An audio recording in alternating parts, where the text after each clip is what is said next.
নমস্কার বন্ধুরা, শুভরাত্রি। দেখো আজকে আমার মা কী রান্না করেছে। রুটি আর মাংস। আর এখানে কী দিয়েছে দেখো, মিহিদানা, শসা আর পেঁয়াজ। তো মাংস যেমন মা করে সেরকমই করেছে।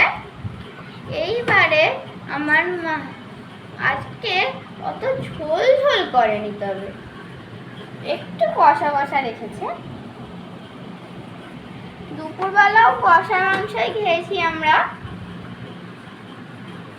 তো তোমরা তো তখন তো আমি তোমাদের সাথে শেয়ার করতে পারিনি কেমন হয়েছে এটা। তো এখন খেয়ে বলি কেমন হয়েছে এটা খেতে।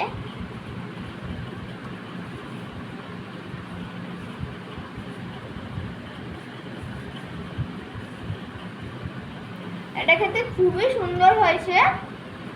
আমি তো প্রতিদিন ঝোল ঝোল মাংসই খাই, খেতে পছন্দ করি, তাই আমার মা বানিয়ে দেয়। আজকে একটু মা কষা মাংস বানিয়ে দিল, আমার ভালোই লেগেছে। কিন্তু ঝোল ঝোল হলে বোধ হয় আরেকটু ভালো হতো।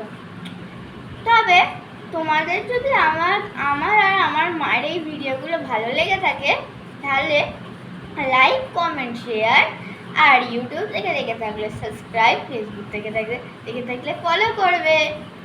আর টাটা।